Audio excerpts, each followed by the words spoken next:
Hello everyone and welcome to the latest edition of the Tripwire Interactive Community Stream. This time once again we are back with our partners, the Sweet Bandits, and the one and only BariBandit, lead designer over at the Bandits. I said Bandits way too many times, but what could I say? That's what's in the names all over the place. Never enough bandits. Never enough bandits. And today's stream is in fact about Deceive Inc. and the upcoming High Alert update. And we've already gathered many of your questions over the previous week, which we're going to try and dive into today as we play the game and show off the High Alert update today. Because that's what we're playing, isn't it? Yes, it is. So we are on a special top secret branch of our builds to play the High Alert update a bit earlier to show you guys. We might have a bit longer matchmaking time as we recruited some bandits, recruited some folks at Tripwire to get our queues going on this branch. But just to let you know, we'll be playing solo, so Yash and I can murder each other in a bunch of different ways. And yeah, we'll be trying to show off a bit of the new stuff we worked on in this build, as we also answer your most pressing question. It's been a while, right, since we made one of those. It's been a couple weeks. So yep. Speaking of new stuff, you might notice here on the main menu, there's now a little rotating banner, so you can see some updated news. And here's a little sneak peek that there might be a double XP event coming. Might be, yeah. That's possible. Just maybe. Something else that's coming is the dossiers. So yeah. We had a bunch of questions since launch, like what is the official name of all the NPCs? The devs seems to have these names that they call out when they play in teams. Like Doug. So yeah, and people figured them out, but we wanted to have them in game in kind of a consolidated place where you can just go in there, see how's that NPC called again, and then you can have the most precise call outs in DI history, being super clear that this Olivia over there looks very sus, so watch out and be able to be extremely clear with that. Also, we had some fun, I think, with a bit of lore that we can start divulging on the we were just discussing that lore earlier about how sad Doug is. You know, he's just trying to pay his sister's medical bills, and so you feel bad for how many times he gets taken out. Douglas he's got a golden heart. He's such a sweetheart, and all the things we do to this poor guy in this game. I sure hope with the EAT system, people will think twice before shooting this poor guy, and with this lore, maybe a bit more. Try to alternatively, Amber, who we were discussing, might be the only one who takes her job seriously. It's just maybe she's not so good at her job. Listen, they do whatever they can. These spies, they're a slippery bunch, right? It can't be easy for these guys. So yeah, no, we had quite a bit of fun just to give you a bit of lore in there, have a consolidated place, and as you can imagine, it's probably going to grow over the updates. It's really starting this spot where we can have this lore in game, maybe have these elements of the world that we can give you in there. And of course, there's the status effect side. That's also a start of a further development that we have for the game of just making sure you have all the information you'd want inside the game as clear as possible. So we added those in there. It's going to grow. We showcase a bit of a sneak peek at some of the stuff we're also working on for the agent select screen. It's not in the High Alert update, but it's coming afterwards, and it's going to build over that stuff over there. And yeah, we got our new friends over here. Redacted top secret security program. So yeah, the VIPs had enough. They hired the best of the best. Could it be Douglas and Amber's cousins? Maybe. They have a familiar look, but they've got a higher standard of training, maybe, and some new security access that gives them access to room that used to be entirely safe from PvE. Now you can actually get swarmed by elite guards in those purple rooms if you were too reckless. So yeah, it's gonna be a fun new addition to the game. All right, let's go ahead and try and queue up and show off a bit I'll more and dive into these questions. I'll give the bandit signal for everyone to matchmake on our side also. It is done, so we'll see how it goes. Yes, I will actually be showing off some of the new inks. Raikinu, I've set up some of them prior, and I should actually be able to just pop over here and actually show off some of these new prismatic and where is it? Obscure line of inks. So there's 10 of them in there. So the obscure and prismatics, they're kind of different variants of this more animated look. I think they look pretty cool, so that might be a kind of first step in getting more of these animated inks in the future. You can bet that it's kind of the seeds of probably more things to come on that front. But yeah, you can unlock them with DI credits. They are not store items, so you can get them also in the loot briefcase as you level up. So everybody will be able to access them if they so desire. So, Taz, we put out a work in progress of the new updates patch notes. They're on the official forums. You can find them in Discord and all the social spaces linked to. If you want to go have a look. I've dropped into the first game, which means we should probably ask the first question, because it's right about this place over here. Well, over here. Why is there a trash can in Ace's locker? The creator team has asked. That's kind of a very funny one, actually. So the reason is it's really a as we were building the pregame lobby, there's a lot of people working on the same maps at the same time. I believe that the lockers were just put in a different summit than this trash can, and they both ended up in there. And then we saw all the theories on the Discord on that one. That was great. I loved it. People were like looking for this big conspiracy, and I was just, oh damn, it's just a trash can in that locker that we forgot. To be fair, even though it's kind of a mistake, we really found it quite inspiring how people were delving deep into this, and I can say we'll maybe add some secrets in that pre-game lobby in the future. I think people have very appetite for that kind of stuff, and yeah, I think it led to some very fun interaction. But I'm very sad to say that there is no top secret meaning to this trash can in Ace's locker. Alright, so as we kick off the first round here, a Wild Slowpoke wants to know when we are possibly getting advanced control settings for consoles and console controller users. Yes, so that's a question.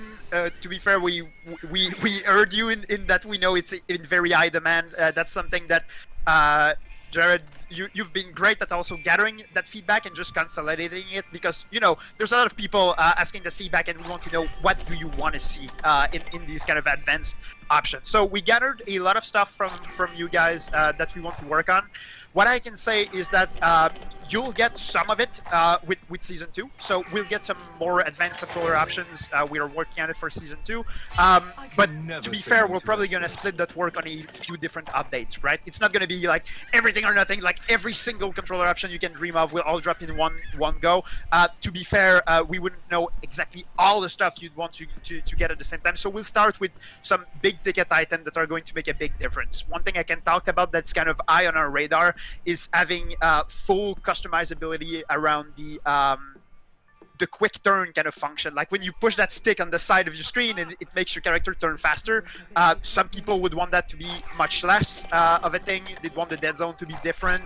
They'd want to be able to have it different for vertical versus horizontal.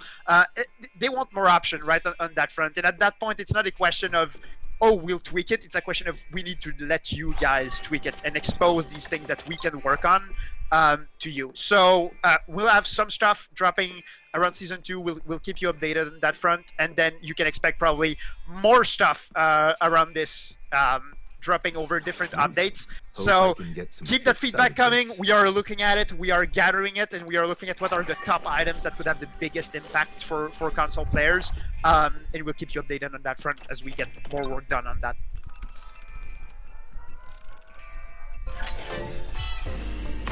Oh. I was never here. Yeah, I need to. I could screen snipe you, so I won't do that.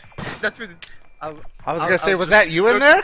No, that wasn't me. I'm playing as Yumi, but I just murdered a Madame Shu right there in cold blood. Actually, quite a bit of people here. Well, she died.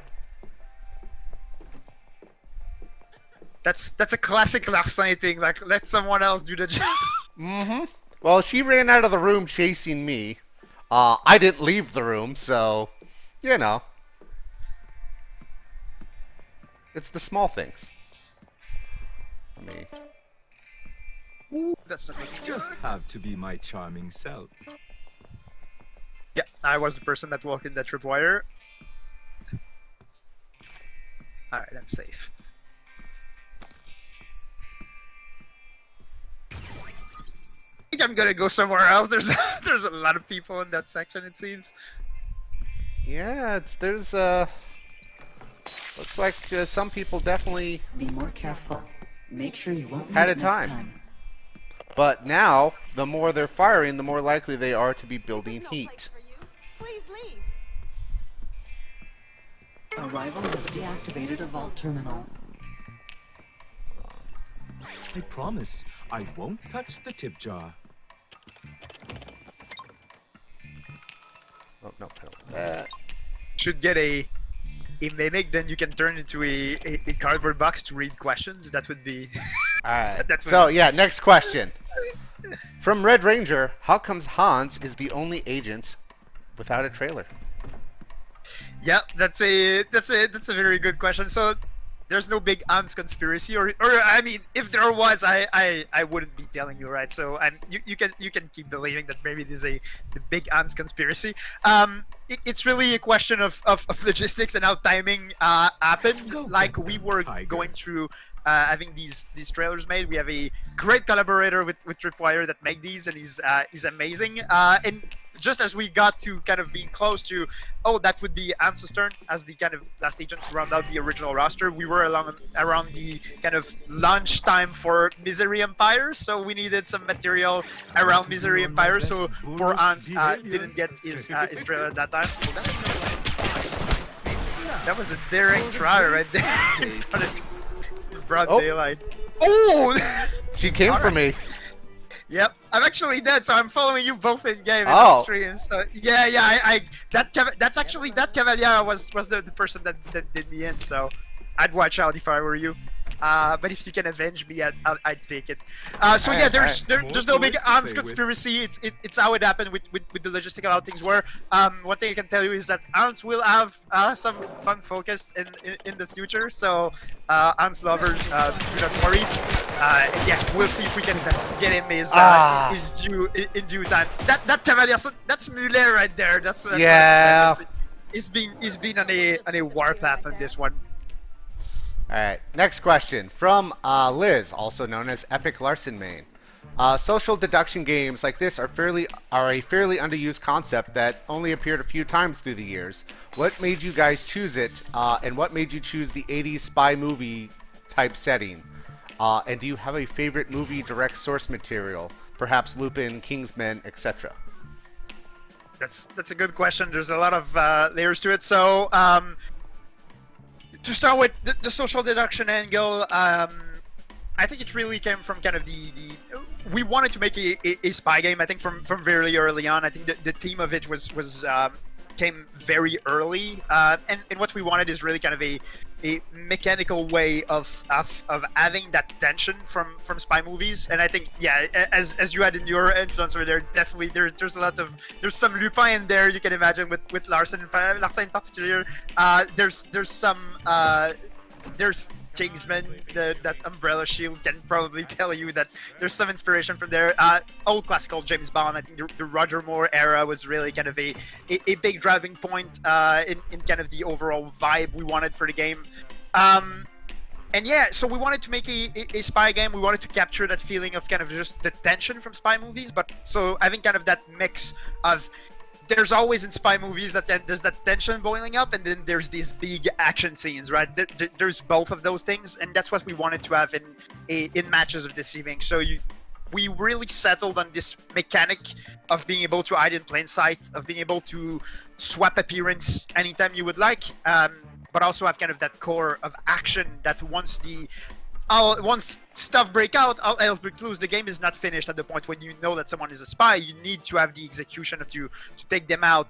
You need to choose your next move and be sure that you can actually take that fight and not put yourself too much in danger. So I think it really came together with some elements of it. There is elements of social deduction, but it's not in the sense that often social deduction games are about talking it out with other people. I would say it's a lot about social positioning, like the kind of movements you have, how you behave, and kind of trying to mimic these NPC. I think it really came together from the perspective of making a spy game. That was one of the prime thing that started us up. Like, we wanted this spy game with gadgets. What's the format? How can we make this multiplayer spy game? And kind of the social deduction, I think in plain sight angle came from that originally. Like the whole potted plant move by Mullet over here. Yeah, Mullet is a big mimic enjoyer. I can tell you that for sure. Alright. Next question then. From Whole Horse, as opposed to Partial Horse, I guess. With how dominant deploying the shield Brella has been in combat, are there any plans to rework this gadget? So first of all, Whole Horse, I think that's a JoJo reference right there, but I'm gonna keep it. Maybe not. Maybe I'm too fast on the JoJo reference train, but you know, you're never too sure. All right, so yeah, the Umbrella Shield. That's a great question. We've seen it. You've probably seen that we've had a nerf to it during the hotfix. As we made that nerf, we were pretty clear in the patch notes, and I'll reiterate it here. We knew that was not enough of a nerf, right? It was kind of the easy nerf. Mullet got what it. Yes, Mullet got what they deserved. He finally got what he deserved. Thank you. Right. So we knew it was not enough. It was a numbers balance fix, right? So we lowered the L for the deployed shield. It's attenuating a little bit its effect, but it's not going to be enough. So yes, we are looking at a mechanical rework. We have it internally in our builds. We are trying stuff out. You can expect to have some of these change around season 2. I'd say these bigger mechanical changes, we prefer deploying them when we go with a full season. I can tell you what we are looking at currently, and it's that the deployed shield. So we are not removing deployed shield, not now. I think we'd rather have it still have its place, but not be the entirety of the plays possible with the shield. What we are currently looking at is having the base of the shield being a weak point that's more visible visually, that you can kind of feel visually, and if you shoot at it, you can break the deployed shield instantly. The idea is that you would keep the deployed shield for kind of longer range plays, like where you can defend yourself from a fight at a bit of a longer range, but in very close quarter, it's not going to be an optimal choice because your adversary is very close. You can just shoot that weak points very easily, break that shield instantly, and then level the playing field, and you basically lost your shield at that point. Another thing we're looking at is just making the in-end version a bit stronger, so that the two areas of the shield have a bit more of a things to consider. Like, oh yeah, I'm pretty close to someone, maybe I keep the in-end shield. I can't shoot, but I can defend myself and just move away from the other guy. And then if I deploy, if I do it too close from the other one, the hit point is really easy to hit, so you can break it. But if I deploy my shield from far away, it's not going to be easy to destroy, and it's still super useful to block some shots for longer range firefights. So that's what we're currently looking at. I'm not saying that's the exact form it's going to take when we release that rework, but I just wanted to let you all know that we know the shield is oppressive, especially for high-level play, and we know we have to do something about it. And so we are trying things in our playtests and seeing what sticks. And I'm still going to say that we might deploy that and revisit it even more after. I think it's kind of a iterative process of seeing what is enough. And it's always we test it, like we look at it, we have good ideas if it works or not, but seeing it in the wild is always the trial by fire to see if that fix is good enough. All right. From Sheldon, are there any plans to add more natural cover to some of the maps? As it seems a lot have vast open areas. Looking at you, Diamond Spire. Yeah, so definitely that's something we evaluate quite a bit. Like we run through maps and look a bit at the cover density. There's definitely places that don't have enough, and that's something we are trying to take more into account as we design newer maps. But yes, we do have plan to revisit old maps over time and tweak some stuff. Not just cover necessarily. I think there's some bigger gameplay changes that we're gonna look into over time. Not giving anything away, but that's the kind of things we are looking at. But for kind of visual cover, that's the kind of thing we are evaluating, going through maps and thinking, okay, this place is pretty open. Sometimes it's interesting to have open places by design, but sometimes, and I think that Diamond Spire main hall is probably a good example of a place that's just too open. The fights in there, because of the lack of cover, can be quite uninteresting. So yes, we will look into those, and we will keep updating. Sometimes small stuff, sometimes a bit bigger stuff to the existing maps. So you can expect that over different updates. All right, next question from Larson's Lady.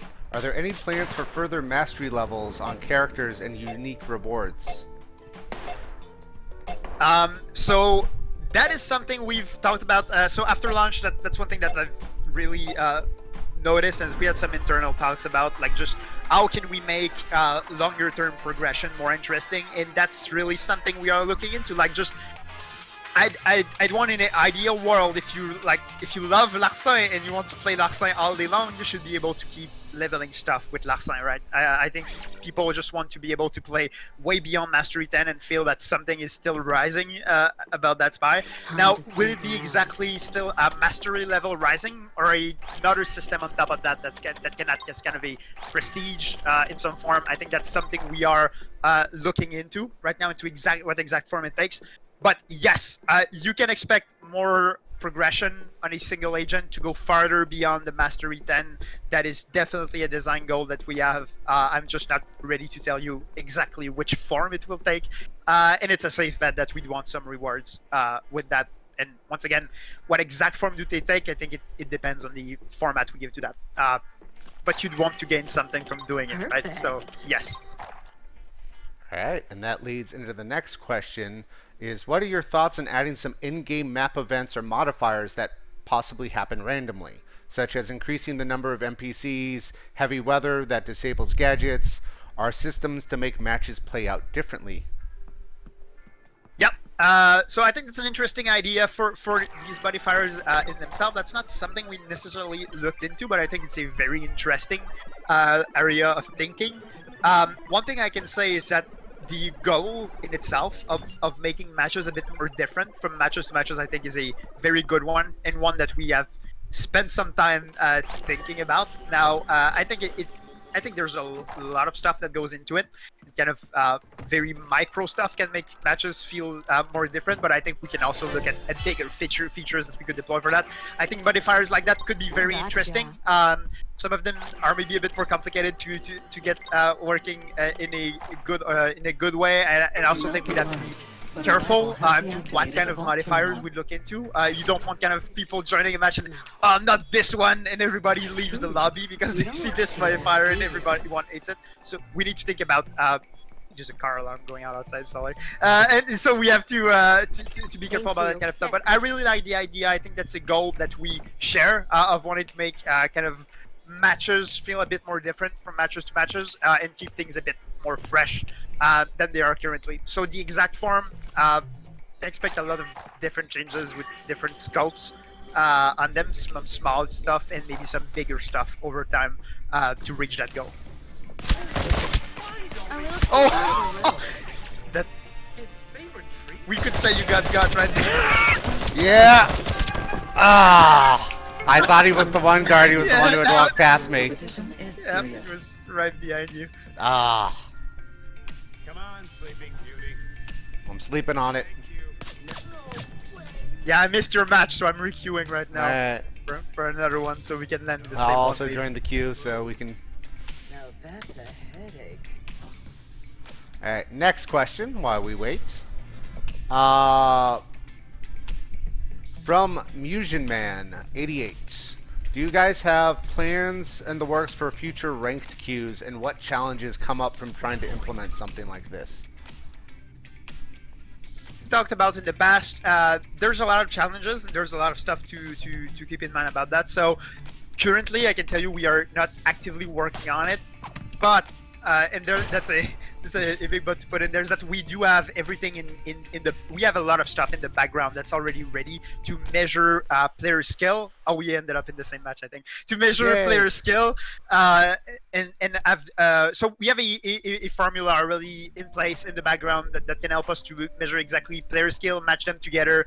This is something that we can use to make a ranked mode and assign different ranks to players. I think there's a few considerations that we need to be careful about. There's just the classic one that a ranked queue would split the matchmaking queue in some form. So that's something that we always have to keep in mind. We want the matchmaking experience to be as good as possible. So is there something that we can do on that front to maybe have the thrill of ranked play without having to split queues too much? That's something we could definitely look into.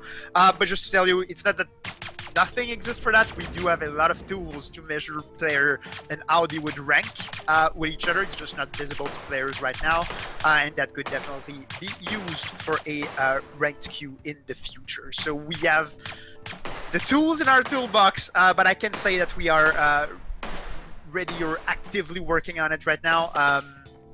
It's a question of priority at first, but also just a question of making sure we are not putting the game in a worse spot by offering too many queues. Like if you have teams ranked, solo ranked, you basically double the queues and would make matchmaking time go up quite a bit. So that's something I was going to say, that's going to lead into another question a little bit later, I believe, around duos. I can imagine, yeah. From Captain Avery, as we'll soon be able to see the stats of the guns in game, it would be nice to have a menu where the stats and durations for vulnerable and resistance are located. Yes, so you've seen the dossier menu. There is a status effect tab in there now. Currently, so it's a iterative work. Like I've said a bit before, the dossier menu is a start. That kind of weapon rework that's been talked about in this question. We show the kind of a sneak peek at it. So the way it works is that it exposes every gameplay element of the weapon in a very clear fashion, and that is the end goal also for the passive and the actives, to be able to have this very clear, very in-depth description of every facet of it. Like how many % of damage does vulnerable give versus heartbroken for red? What's the difference in terms of persons? How long does it last? All that stuff. And the way we need to make it is that we need to directly look up the stats for stuff, right? We don't want to update that by hand every time we change something in balancing, so we need to do it right. It's something to work on. That's what we did with the weapons, and we are looking at doing that further down the line for everything in the game, just making everything more transparent. So yes, there is plan for it.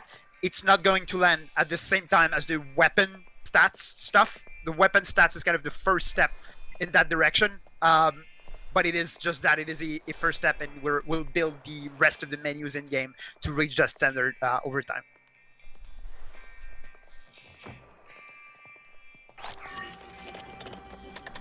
I'm sus about that guy right there.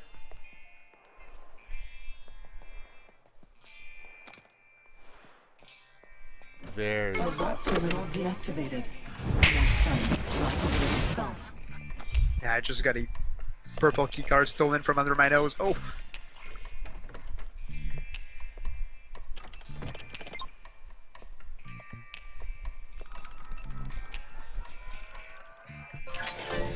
A worthy investment.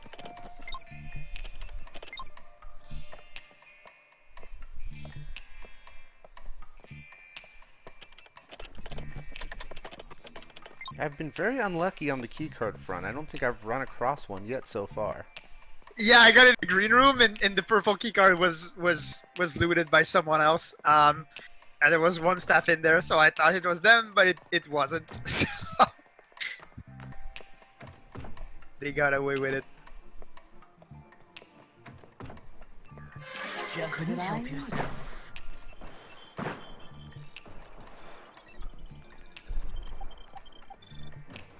You have successfully located a vault terminal.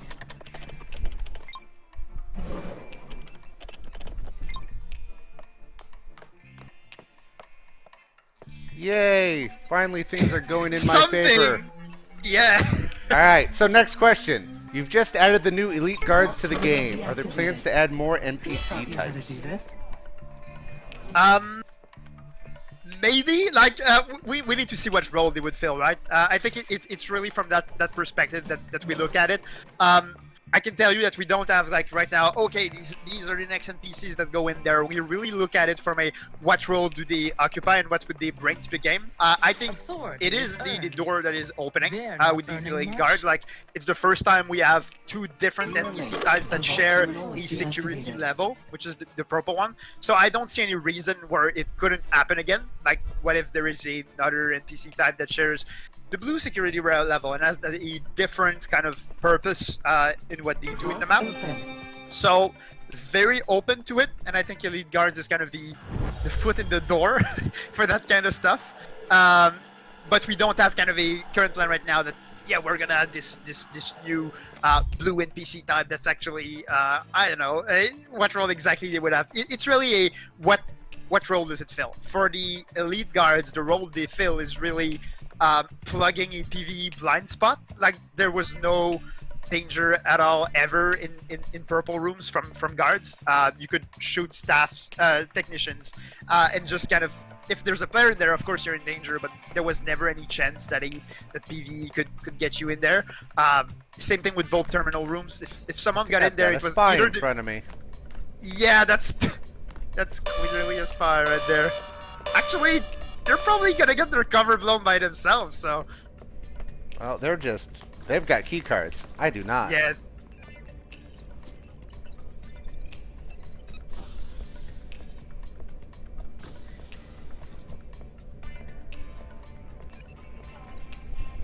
Alright, next question from Mr. Volfoni. What do you think about situations where players camp other downed agents?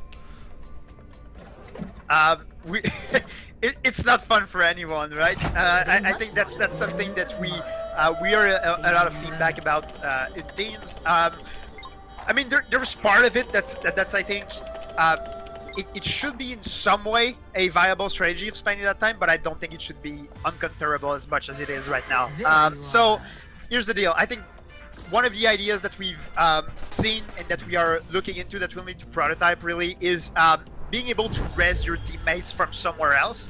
Like, you can still res them from their body if the coast is clear, but having somewhere on the map that you can head to and maybe spend intel or something and res your down team from there. That would give a lot more counterplay and a lot more reason to kind of disengage from a team fight, go back into stealth, and go save your team from problems. So I think that's definitely desirable. That's one thing that we need to spend a little bit of time prototyping, just making sure that it's fun. It doesn't have any unintended side effects that could be worse or toxic to the team play. But yes, I mean, nobody likes it. I don't like it either. If I get down camp and teams. Oh wow! He got taken out by the guard. Now where did Larcine go? I think he's this guy. Couldn't help yourself. No, kept running. There's chaos going on in that room. A worthy investment. More access, more power. Yeah.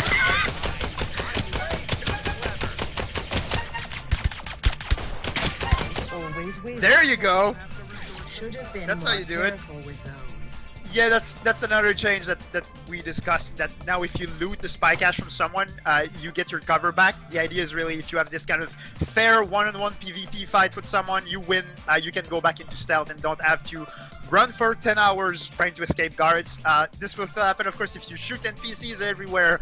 You don't have that out. But if you won that PvP fight with another players, getting that spy cache will allow you to go back into cover, and it should help a bit also a outmatched briefcase carrier to maybe escape from action if they win their fights.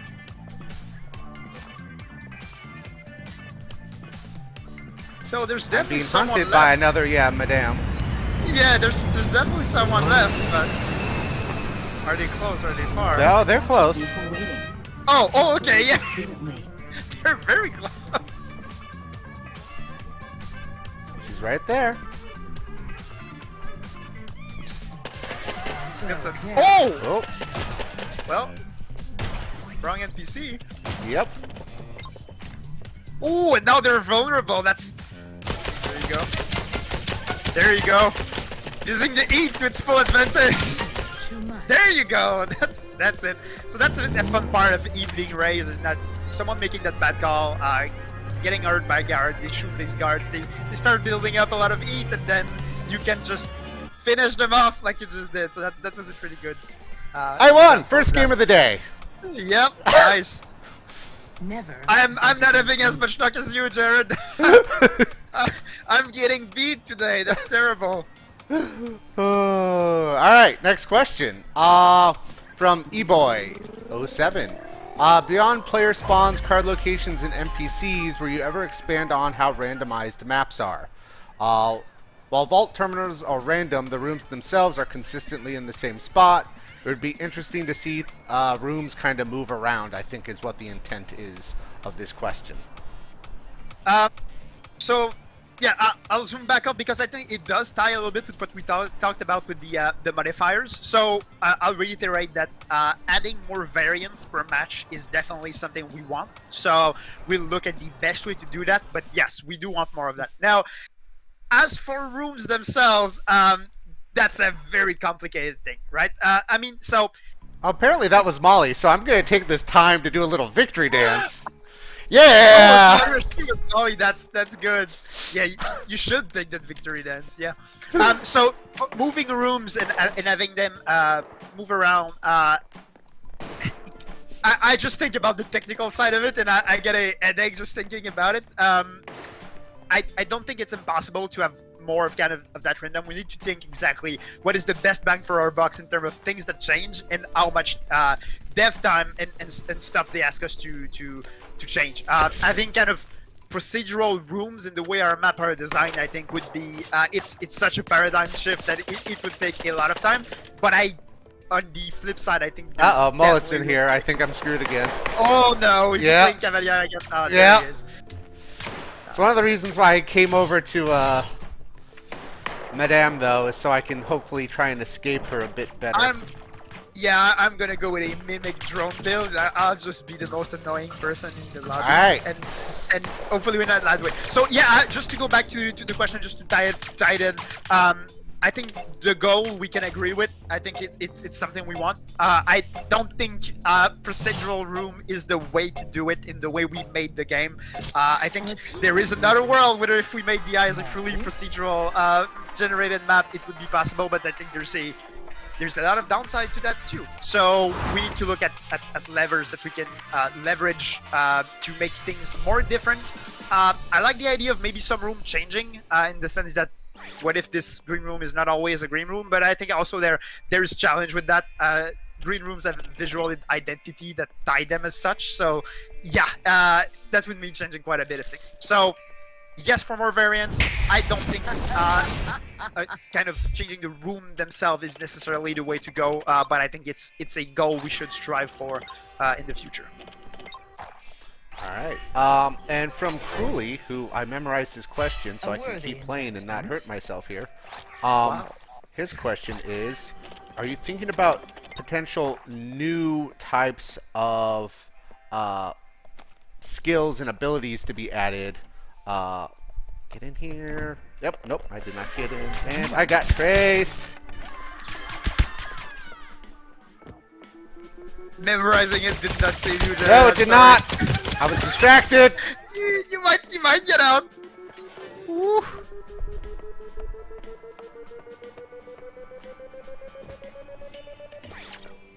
You might have done it.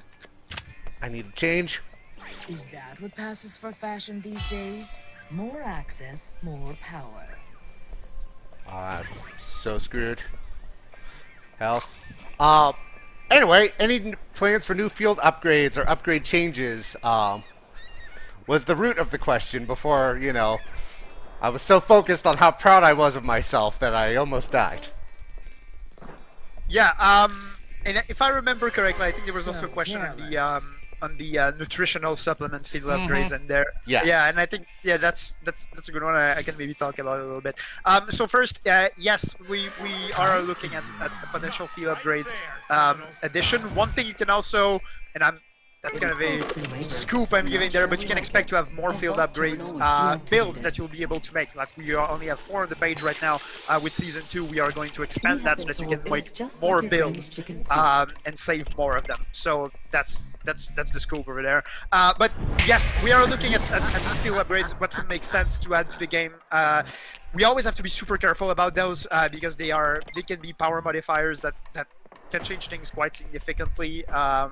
So we have to evaluate what is a good field upgrade and what is too much or has too much potential to disturb the game itself.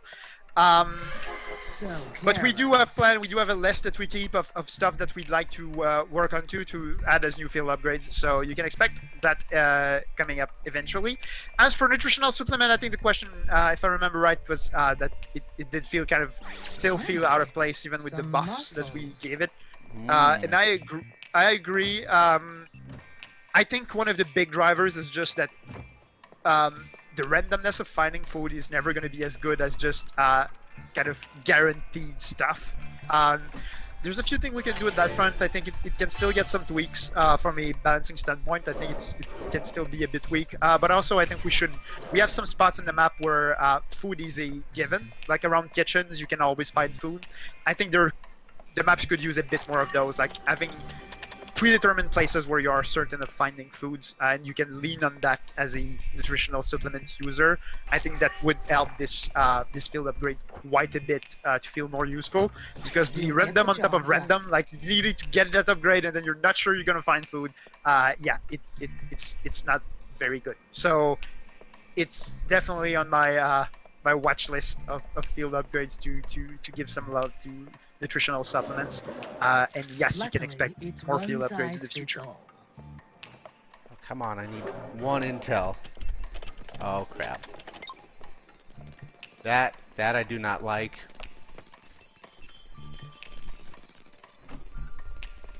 There is no vault terminal located here. Drone, leave me alone. Ooh! Keep droning me all you want. I mean, you're not chasing me, whoever you are. So, yeah, that wasn't even me, even though I said I was going to be a drone pest. I didn't have time just yet. I just got out of a fight with another Yumi.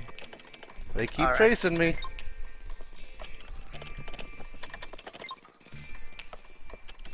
I'm gonna curse myself, but it's looking better for me this game.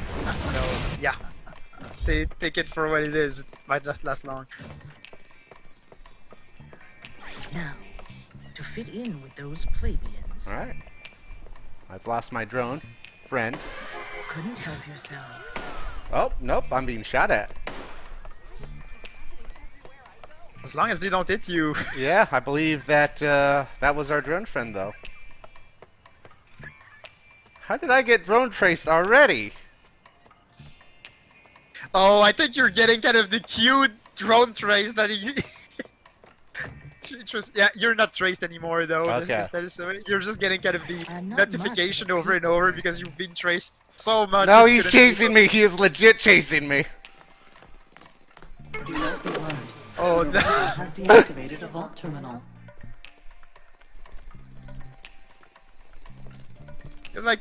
I hear him around. Oh, there he is.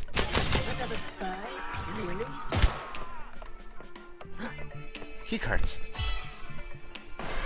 I see you now. Whoa, I'm so dumb. That was the Yumi I killed and I didn't load this key card. Wow.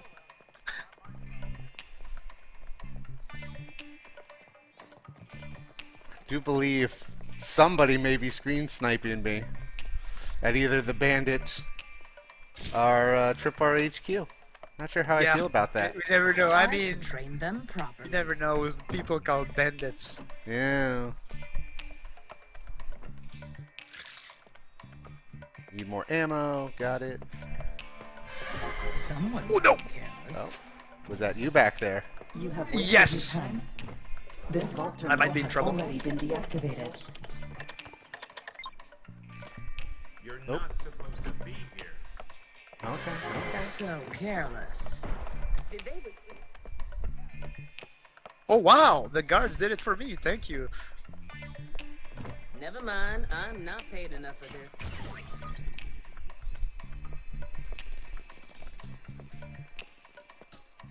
Oh no, it's my turn to get the drone on. Oh, I was right next to you. Oh no. Yeah, he was probably looking for you, but He found you instead. Yeah, and I've got all the guards in the world after me right now. Okay. That's fair. That seems like a you problem. Hey, it literally yeah, it pretty much is. Won't hurt to try. I think it may Scratch though. this position. There is no vault terminal here. Might be too early to tell.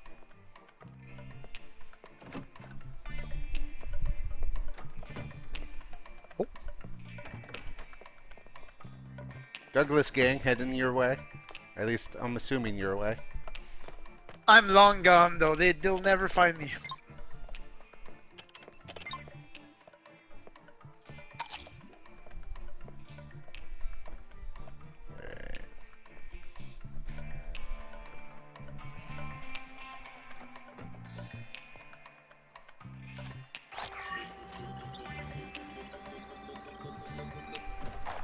I'm gonna try and get to the next question here.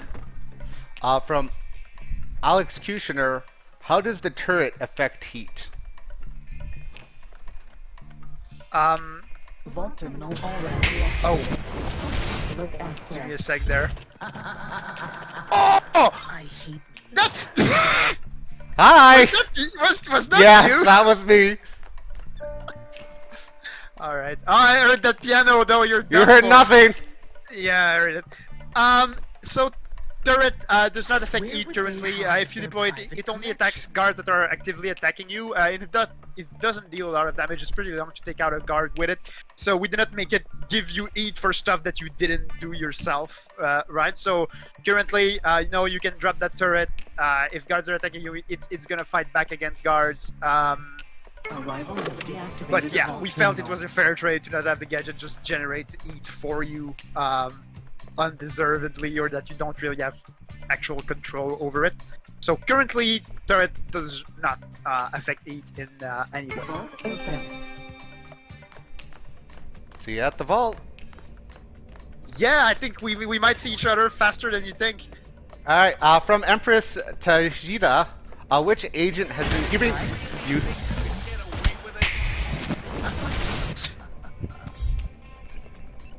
Yeah, did you have a question? Yes! Where Before would you they shot hide me! their private collection? I'm not sure I understood exactly what it was. Yeah, I'm not sure I understood it either. You can take a little break maybe and just No, wait around, get the no. Which agent has been giving you devs the most trouble to balance or bug-wise? There, got it out. Good. So two of them come to mind, but I think wouldn't you be very surprised if I told you Ans was pretty high up there? In both categories. So Ans, his weapon is his hand, so it has a lot of specific things that we needed to do from a rigging animation standpoint, make sure that it works correctly. So it's been causing quite a few headaches to animation. He's been causing headaches to design because of just balancing a shotgun in a game where you can be very close to someone when you initiate a fight. Yeah, from a bug standpoint, I think Yumi is pretty good though, because she has a very unique weapon that behaves pretty. Oh, ooh, Yeah, you don't got the range now, do ya? Yeah. No, time out. Careless. You've Yeah. got an elite guard over there. Have fun with that. Yeah, it's I am having tons of fun currently. Yes. Yeah, I think I'll need to get a few band-aids for this one. I mean, so do I, and that's your fault. Yeah. See you at the extraction then. Yeah. Oof. So yeah, I'd say Ants and Yumi, funny enough, they are both disruptors, and I don't think it has anything to do with their role. It's just it happened like that. Like just they are very exotic in a few different stuff. The weapons, the way it's made, the way they behave compared to other characters. So yeah, they did have quite a few challenge coming from that. Ooh, that's nice. Intel running low. Damn it, Jared, I'm coming for you. I had to kill an ace on the way, but I'm coming. Alright, come on by. The water's fine. No, you're not getting out with that briefcase. I mean, it looks like you're a bit far away. I kinda am. No! Oh no, I need to get in there. Oh my god. Woo. Yeah, I'm a bit winded from all that running. 2 for 2. Alright, and I know this came up in chat as well from Nelly Steinkamp. Is it possible to change the color or size of the crosshair for accessibility or for choice? Yeah, I think we do have a task logged in our backlog for that. We have eyes on that. It's just getting the time to do it and give a bit more options. Like we talked a bit with the controllers. It's really like we have kind of this big monolith task of just adding more options, and we have a bunch of ideas for those. We need to just kind of choose which one goes first. I think vertical is a big one. We've got that question quite a few times. I think people would really enjoy being able to have more control over it. So yes, we have eyes on this one, and I don't see any reason why we couldn't offer it. It's just a question of prioritizing where we put dev time, and once we do have that chunk of time for more in-game settings, there's quite a few things that we want to get in there, and this is pretty high on that list, I'd say, for customization. Alright, and our last question from our previously gathered list from Captain High Five. I wonder if that's a high five to the face. I've been seeing that's been more popular lately. Recently played tab. I would love to add some people I recently played with to my friends list. And having to search for names when given a huge list is more challenging, I believe, is the intent. You can put this one on your tab. That's a very good suggestion. We don't have that in work currently, but I think that would be a pretty good thing to have. Maybe also some way to just invite them from the result screen from people you just played with. That maybe could be something that's interesting. So yeah, really like the idea. To be completely honest, it's something we're currently working on, but I think that's a great suggestion that we should definitely log in there as a upgrade to kind of the friends menu.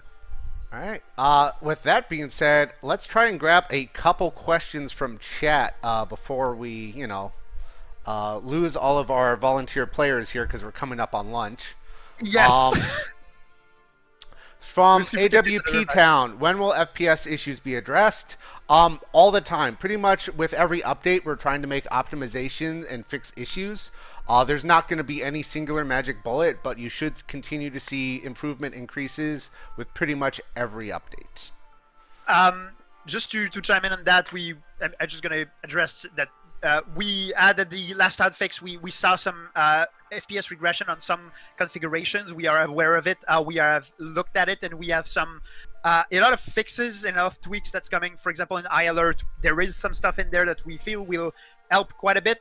One thing to keep in mind with, and like Jared said, like we are continually having kind of FPS upgrade. There are some big ticket items that we know we need to tackle and that we need to set time to tackle that are more kind of a bigger reworks, and there's the lower hanging fruits that we can push more often. And of course, we have to keep an eye out, right? We'll release iAlert. We'll look at how things look on more configuration. We do a lot of testings on a lot of different stuff, but I mean, there's so many types of computers in the wild, so many variables that affect that stuff that we need to kind of have a good look and gather information from the community when we release an update. But yes, working on it all the time. We always have time set up for that, and there'll be a bit more from iAlert, and there will be more for Season 2. So it's a continuous work going on. All right, let's see. Is there any progress we can share on private/custom lobbies? soon, I'd say. Yeah, working actively on it. We have some good progress on that stuff. When exactly it will land, we'll get you more details. I think a bit sooner. I'm being a bit nebulous right now because we'll have more details to give you as we get closer to our next season. We'll look into it with you. What is it looking like for kind of these big items that we've set in the roadmap? We'll update that and give you kind of a better look. I can tell you that it's making its way to the pipeline, and we're getting much closer to being able to tell you this is when it hits, guys. In this update. So and not being just a bit more nebulous with it. So just hang tight. Just know that we are making good progress on it, and we know it's very much wanted by the community, and also we wanted to do it right. That's part of it. Is that we could have probably just shipped something very basic, but we want it to be robust. We want it to be hosted on dedicated servers so that it runs well, so that you have a good experience for that. So yes, we'll keep you updated, but I can give you kind of a precise date yet. I can tell you that we'll be ready to talk more about it as we release Season 2. I was going to say, speaking of Season 2, players are wanting to know if they're going to find out any more information about Knight soon. Possibly as a playable agent, possibly other information, and questions about whether or not Knight is a she as leaked by the German translation in the game files.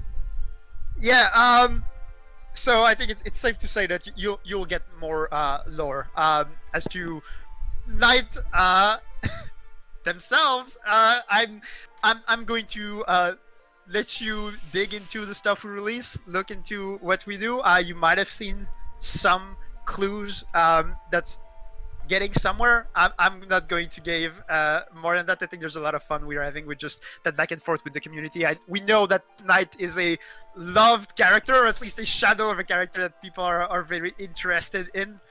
So I think it's a safe bet that you'll see more on that front. But I won't tell you exactly when, and it's probably going to be a bit more over time. So stay tuned for more Knight stuff. All right. So I'm going to bring in a group of questions as kind of one question before asking you one final thing before we call it. This one's coming from Brega. Can we share any plans about how we plan to bring more players to the game, how we plan to introduce more players to the game? Can you share anything here? Yes. So I think it goes really with developing the game further and further updates. So we are always working on big new content. I think so. iAlert is kind of a mid-season update. It's something that we are dropping for you guys because we want to have some feedback on the rework to the EAT system. We might iterate more on it as we release Season 2. We want to address some of the big issues that were a lot around kind of the gun-free nature of being able to shoot NPCs without too many repercussions. So as we release these updates, we are driving some marketing around it. So you'll see some stuff going around iAlert. You'll see some more stuff, some bigger stuff going around our Season 2. I think it's really making sure that these landmark updates get more attention, grab a bit more attention. And of course, on our side, it's making sure that the game is in a better spot with every update and more interesting, so that when that attention is driven on the game, we get a bigger player base coming for it. I think the free weekend was a very fun thing to do, and it did drive quite a bit of eyes. So we might do something else in the future to that nature. But I think the overall strategy, as I can tell you, is that just driving around these big updates, like just advertising around the hotfix, does not make a lot of sense. So we are really waiting for these bigger points of content to drive a bit more eyes towards the game. So that's pretty much the answer I can give you on that front. Of course, I'm not a marketing expert. We got some very good marketing expert on that front, but we are really having lots of discussions around how we can drive more interest to the game as we add more content to it in the So future. for those known streamers in chat, hi, and asking about a content creator program, that is something we've started playing with. So there's nothing official to share there yet, but do stay tuned for the future. we may have something for you, both as part of Deceive and the larger Tripwire portfolio. But nothing kind of firm or on the books, just it is something we are looking at. So stay in touch with us. Many of you already are, and if you aren't, you really should be. So kind of the last question here today, Phil, is when do we think players are going to get high alert? We told them this month, but I think we can be a little bit more specific today. Yes, I think we can say safely that you'll get your hands on high alert this week. So stay tuned for the exact time we'll be dropping it, and we might have a few other surprises for this week along with it. So yeah, I think it's going to be a pretty good week for DI players. And yeah, this month was kind of the very safe guess, let's say, but things are looking very good for a release this week. All right. Thank you, everybody who took the time to join us today. Thank you especially for those who asked their questions previously and those who took the time to ask some questions in chat here today. We always love chatting with you. Make sure to continue to join the conversation in Discord, in the forums, in any of our social spaces. We love chatting with you. We love to see your ideas, your feedback. So thank you as always, and have a great rest of your day, everyone. Bye. Thank you, everyone. See you next time. Bye.